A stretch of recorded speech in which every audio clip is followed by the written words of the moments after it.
and then Wednesday will be the exam. So this weekend, try to spend some time looking over some of the concepts that we've done. Don't leave it all until Monday and Tuesday, because there really isn't enough time to cover the detail in these 3 chapters, okay?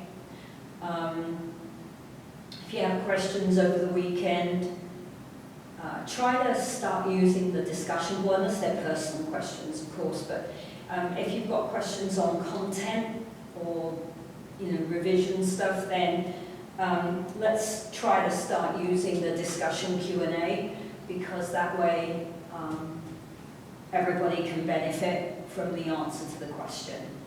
Okay, and we can help each other out a little bit. All right, so let's get started. If my teeth start chattering, try not to laugh too hard. It's very cold in here.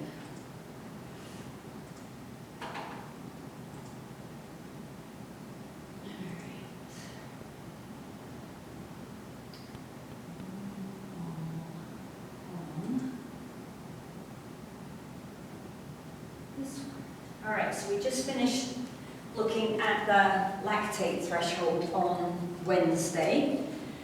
So today we're going to look at adaptations within the system if we train the aerobic system, and also recovery after exercise. All right, so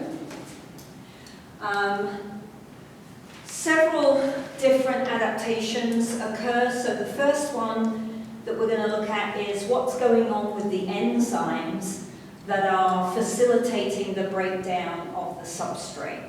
All right, so when we're looking at the aerobic enzymes, remember that aerobic metabolism doesn't occur out in the sarcoplasm like anaerobic metabolism. It occurs within the mitochondria.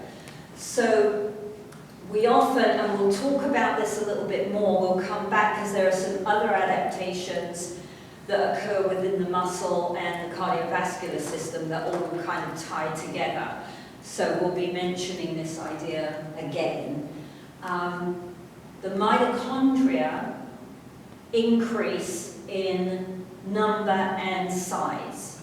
Okay, so if you think about the mitochondria as a let's say a car manufacturing plant, right? So if I've got 3 buildings making cars, then obviously if I add additional buildings, I can make more cars, right? And the car is the ATP. So that's exactly what we see in the muscles that are doing the work. So by that I mean, if I'm a runner, then we see this additional mitochondria in the leg muscles. But if I'm a rower, then we see the additional mitochondria in the upper back and the arms, right? So it's dependent upon which muscles are getting the training, and they're the ones that we see the adaptation. And then the mitochondria also can increase in size so that more ATP can be made within them, and so the activity of the enzymes can be increased because we've got more room and more work going on. So somewhere between 40 to 90% increase in enzyme activity can be seen. Okay? If we see short-term sprints, again, aren't going to be using the aerobic system, so we wouldn't really see enzyme changes. If it's more than 10 seconds worth of sprinting, then there's some really unclear evidence around that sort of level. I think it's easier just to think, if I'm working anaerobically, unless I'm right at the edge of that anaerobic threshold, right, where I'm changing out of glycolysis and into aerobic metabolism, but that's going to be around 2.5 minutes, not 10 seconds, okay? The other thing we would expect, as we saw with anaerobic metabolism, right, is substrate availability. If we have more substrate available, then we're able to make more ATP. Okay? So when we're doing aerobic work, we see an increase in glycogen stores within the muscle tissue that's doing the work. And we also see that if we're doing glycolytic training, because we need more carbohydrate to feed glycolysis, right? But not if we're doing ATP-PC training, okay? So then I've got more carbohydrate readily available within the muscle. Remember that if I'm short on stored carbohydrate and I'm doing an endurance event, then I'm going to go into fatigue and hit that wall sooner than I would if I've got lots of stored glycogen. Okay? So you want to take a look at page 61, box 3.7 is talking about needing carbohydrate for aerobic work. Okay? Which goes back to my argument that we don't want to have a low-carb diet, period, but certainly not if we're an athlete, right? So remember that we can also use fats for aerobic metabolism. So we also see an increase intramuscular store of fat in endurance long-distance athletes. So not in adipose cells, but in the fat that's laid down actually within the muscle tissue. So it's a little bit closer, doesn't have to travel as far to get into aerobic metabolism. Okay. So I've got more substrate available. Doesn't help me if I can't utilize it more effectively, right? So we also see improved substrate use during exercise in people who are trained aerobically versus people who are anaerobic or sedentary, okay? So that's due to the mitochondrial enzymes, increased capillary numbers, improved blood oxygen transport, things that we'll be coming to over the next few chapters, okay? Because if you think about using aerobic metabolism, right, if I've got plenty of glycogen, that's going to allow me to run for a longer time at the same pace, right? But that isn't always the goal when we're looking at performance, because the races are a set distance. So I don't need to be able to go for longer, I need to be able to go faster, right? So improving substrate use allows me to make ATP faster and allows me to pick up my race pace. Does that make sense? Or did I make that really confusing? So substrate availability would allow me to go for longer, but if I want to be able to go faster, we need to be able to use that additional substrate more effectively, more quickly, more efficiently. Okay.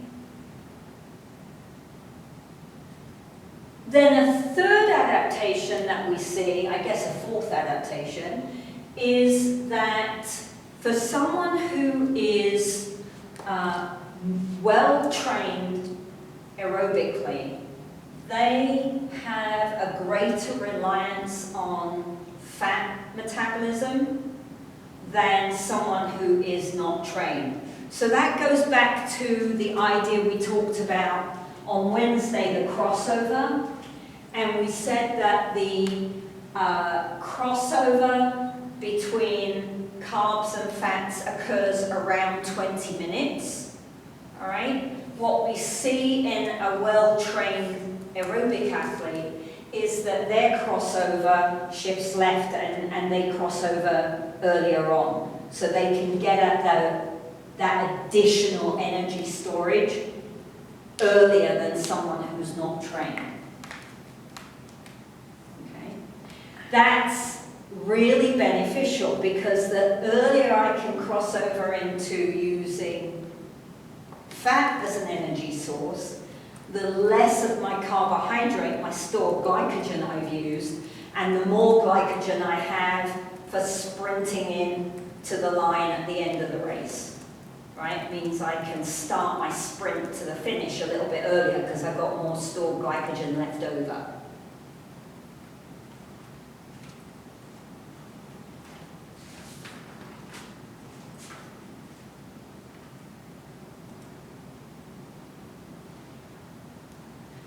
Then a fifth adaptation we see within the system is that lactate threshold shifts to the right, like I showed you on Wednesday. All right? So the lactate threshold then is delayed, and we can work at a higher percentage of our max VO2 without starting the slippery slope to fatigue. Right? So the more training aerobically I do, the more I shift that corner on that graft to the right, and the harder I can train before I start to fatigue. Right? So when we're looking at a really well-trained athlete and they're metabolizing carbs and fats aerobically really efficiently, there are several variables there that feed into that more efficient performance, right? And as I said, some of them, the cardiac output, the blood supply, the number of capillaries and things we'll be talking about with other chapters.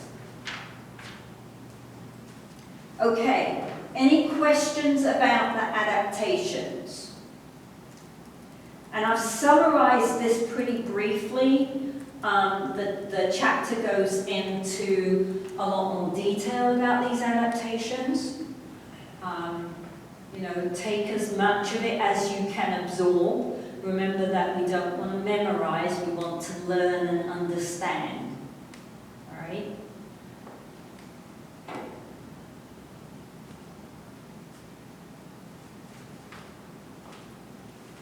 And remember always that adaptations are typically positive. So if I understand the system really well and how it's working, then the adaptations are kind of a duh moment. Well, of course that would help, right? If I have more carbs, I can make more ATP. If I have more enzymes, I can make more ATP. If the enzymes work faster, I can make ATP faster, right? So I think concentrate on understanding the system and how it works, and then the adaptations are easy to pick up, right?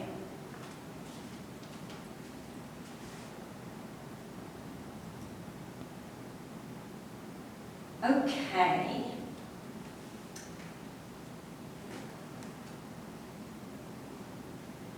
All right. So this lovely beastie here is called EPOC, which is excess post-exercise oxygen consumption. So what we're looking at is what is happening during recovery, right? So I want you to imagine that you've been out for a fast walk or a jog, and you know, you're breathing quite heavily, you're breathing a little bit faster, and you stop walking or jogging, right? What happens to your breath when you stop the run? What goes on with your breath? You start to breathe like a little bit harder. Right, you still breathing hard, right? You don't stop running and then all of a sudden you go and you don't need to keep breathing. You finish the run and you're like, well, I am, right? Out of breath, because you've been running, okay? So, that's a little bit weird, because if I need oxygen to make ATP so that I can run, why am I still breathing so hard when I'm standing still? Right? I don't need very much ATP to stand still. How come it takes so long for my breathing to calm down? Right? So that's really what we're going to be looking at here. All right? Why? What is it about recovery that involves me continuing to need to keep breathing hard? All right? So, let me try and explain this graph to you. All right? So on the x-axis we have time. On the y-axis we have oxygen consumption. So not oxygen being breathed in, but oxygen being used by the body. Okay?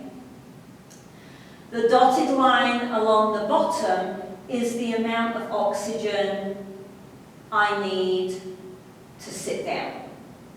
Right? Not a lot. Okay? Just a little bit. That's why we don't breathe when we're sitting in class or when we're sitting watching film or we're in bed. We're not really conscious of our breathing, right? Because our breathing is so shallow and so slow, because the amount of oxygen we need to do nothing is very little, right? And then at point A, we start exercising, all right? Now, hopefully, I've made a good enough job of explaining this to you that you know that when we start exercising, we're not working aerobically, right? If I go from doing nothing to suddenly moving, that's a big jump in intensity, and that means I'm going to be working aerobically.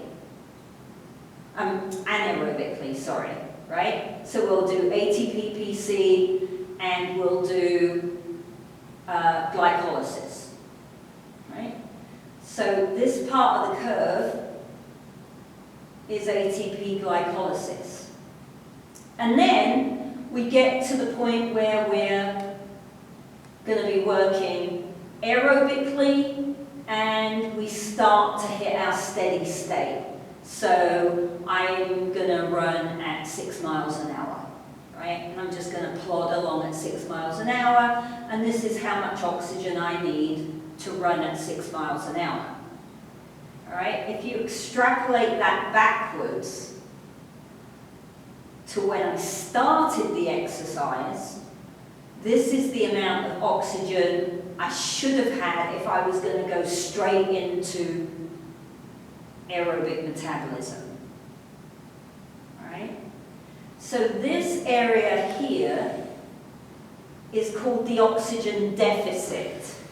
It's the amount of oxygen I would have used, right? But I didn't have it available in the cells, so I have to work anaerobically first, then aerobically, then we hit steady state, right? So this blue shade here is the deficit. I plod along my 6 miles an hour, right? And at point B, I stop. Okay? So technically, if I've stopped, my oxygen requirement is back down to the bottom dotted line. But that's, as you rightly said, isn't what happens. Right? We have this quite long period of time where we're still breathing much more heavily than we technically ought to need. Right? This is epoch, this shaded area here. Excess post-exercise oxygen consumption. It's literally the excess breathing that I do, the excess oxygen over what I actually need at that point in time. okay? Now sometimes, depending on what you're looking at, probably an older resource, this shaded area can be called the oxygen debt, okay? I say it's probably an older resource because when I was an undergrad, which was a very, very, very, very long time ago, like 30 years ago, 20, 25 years ago, right? The oxygen deficit shading and the oxygen debt shading matched each other, right? So when I was an undergrad, we thought that this oxygen debt was just enough to offset the deficit we built up at the beginning of the exercise session, right? So the curve came down to about here, right? Now you can see that this shaded area here is now much bigger than the original oxygen deficit, right? So since I was an undergrad, we've learned a lot more about this recovery phase, okay? It's a lot bigger because there's a lot of stuff going on, okay? So this initial phase here that's quite steep lasts for about 2 to 3 minutes, and it's called the rapid phase. They're not very creative, the people that do this research, right? So this rapid phase is somewhere around 2 to 3 minutes.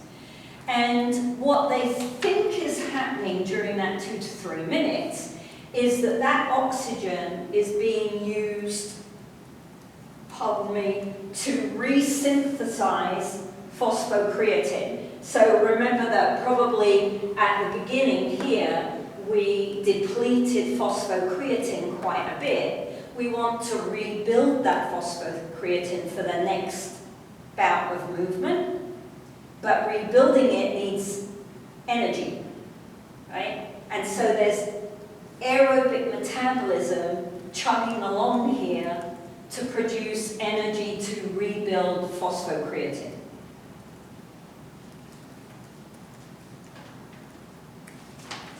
Okay? Now the slow phase,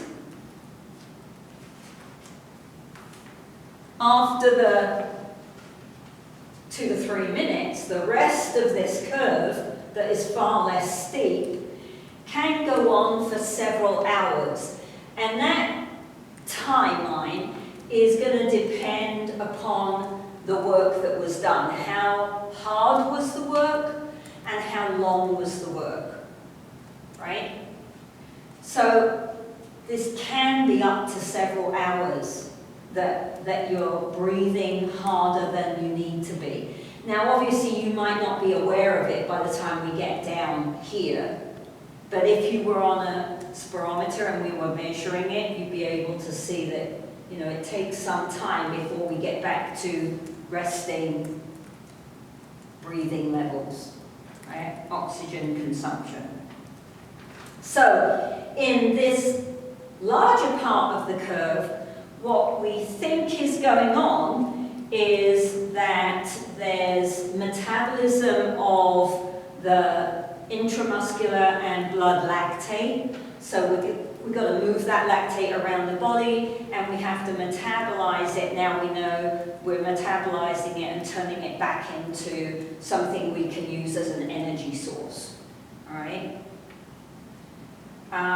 We have to restore the oxygen that we stole from the bloodstream and from the, there's a little bit of oxygen always sitting on a molecule called myoglobin within the muscle cells.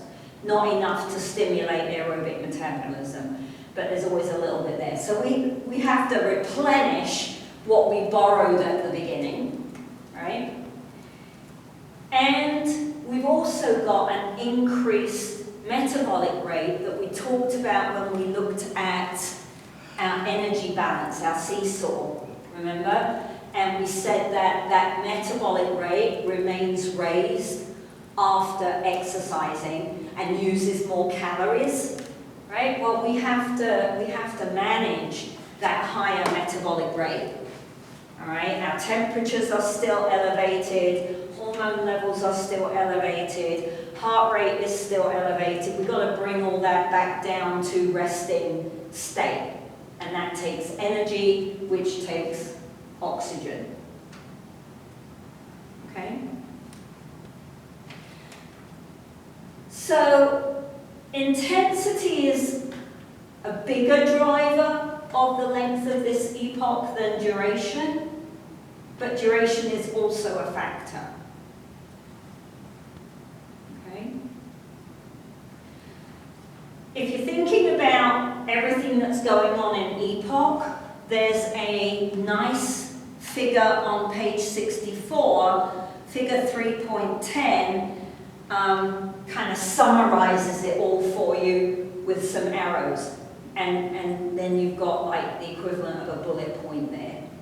So that makes understanding what's happening within this shaded part of the graph, of the curve.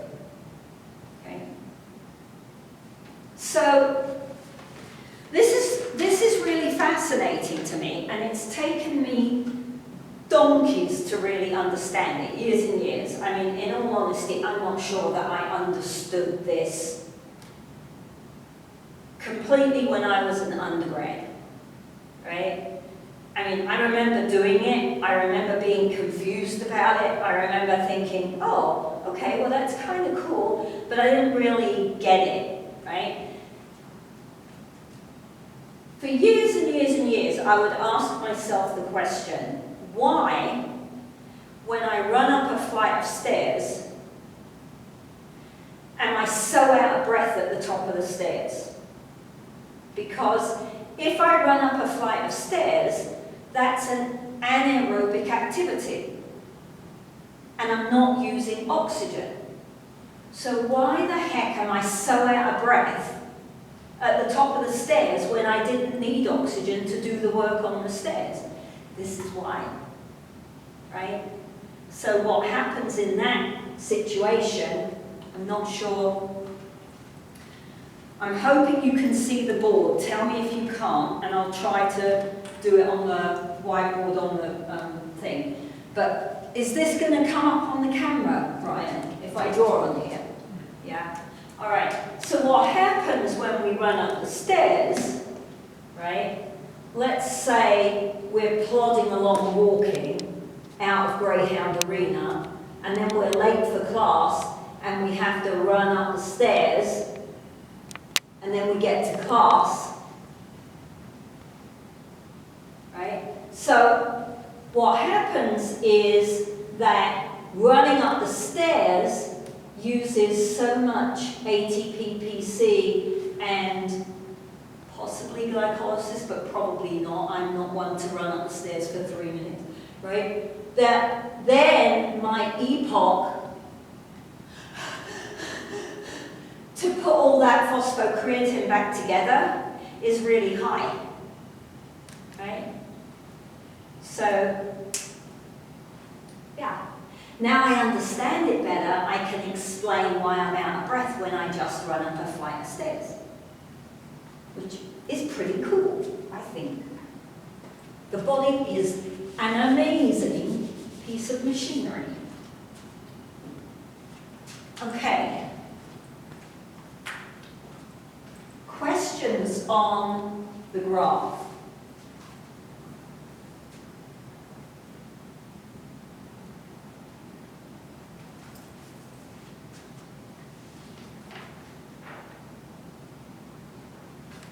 Okay.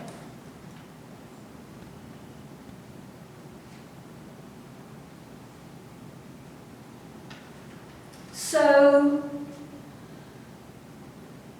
one of the things we want to be able to do, particularly if we're an anaerobic athlete, right? What if I'm doing interval training, or I'm doing anaerobic bouts within my sport, like I'm a basketball player or something, right? Then those little short recovery periods in between bouts, we want to be able to maximize that recovery as best we can, so we're ready for the next bout, right? And if I'm a distance runner and I'm doing longer bouts on my interval training, I still want to maximize recovery. Even though I take a longer recovery period, I want to maximize that recovery period, okay? So I can give as much effort as possible to the next bout or the next interval, right? So what the research indicates is that it's much better to do some kind of light aerobic work during the recovery phase than it is typically to do a passive recovery, to just stand still or sit down for a couple of minutes, right? So if I'm doing intervals, then it's better to walk in between the intervals than to stand still and just rest, right? Because that decreases blood lactate much more quickly. It allows the body to shift that lactate around and store it somewhere else, right? It's possible now, they're looking at the Cori cycle and using lactate as an energy source. It's possible that during that epoch, we're using lactate as the energy source, which would be pretty cool to find out for sure, right? Okay. So we've got to be below that lactate threshold during the recovery period, right? Which, if I'm a good athlete, is going to be below probably at least 65% VO2 max. If I'm not a trained athlete, remember that that lactate threshold occurs around 50%, 45 to 50% VO2 max. So then my recovery phase is going to have to be like 35 to 40%. That's pretty slow. Okay.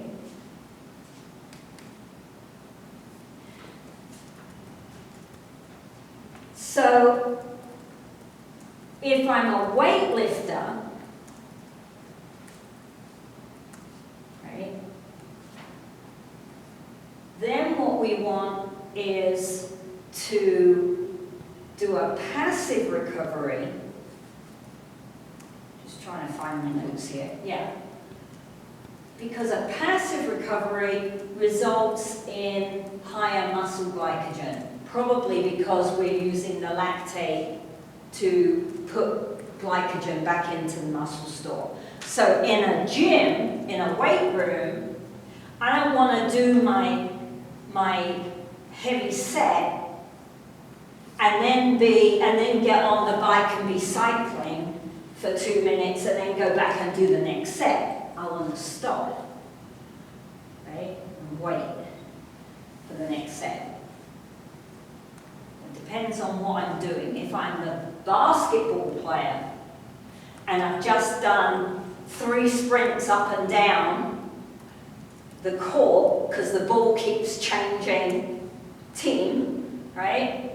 And I'm not anywhere near the ball for a little while, I shouldn't stand still on the court. I need to keep going, right? Even if I'm just walking towards the game, or you can tell I obviously don't know enough about basketball, but hopefully you're following what I'm saying. Okay, and then next to the very nice little diagram on page 64 is this chart. And that's just trying to indicate how much more quickly your blood lactate levels drop down with an active recovery than a passive recovery. Okay?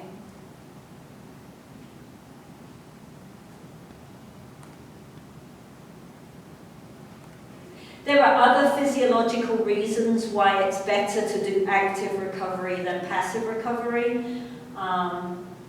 It's much easier to bring your body temperature down. You know, heart rate doesn't drop straight away. So I think, for me at least, anecdotally, I find it more comfortable to walk for a bit with my heart beating quite fast than I do to stop, because then it feels like it's coming out of my chest. Right? So, that is chapter 3. Questions?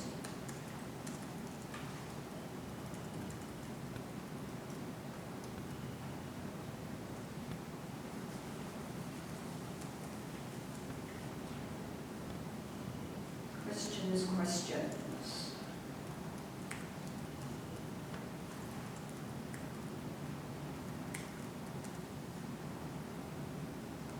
Monday,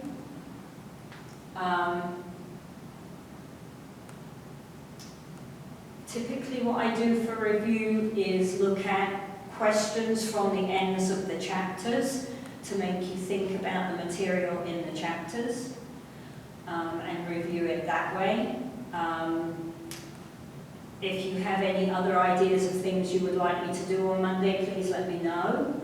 Obviously, come Monday with any questions, anything that you need me to review and go over again on the board. Right? Monday is the time to do that.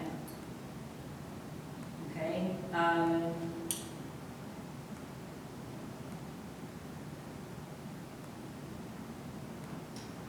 When you're studying,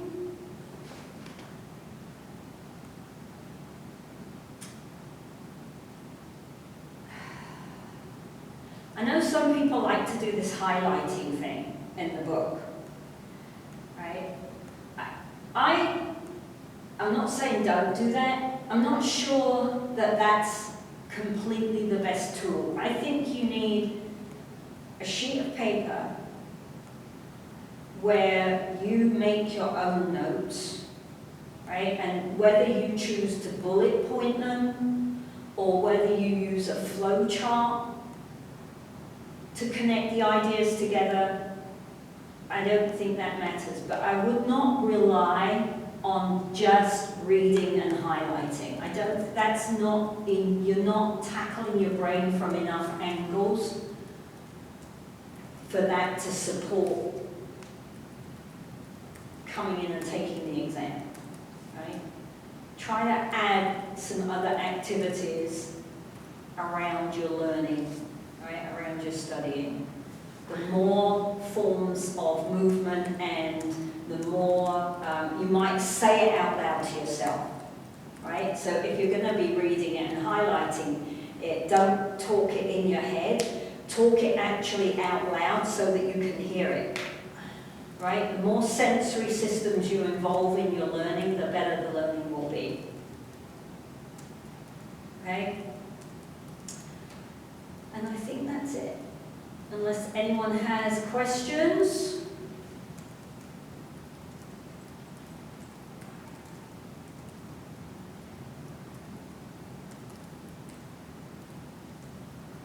No? Okay, well, have a lovely weekend. Enjoy the warmer weather. And I will see you on Monday.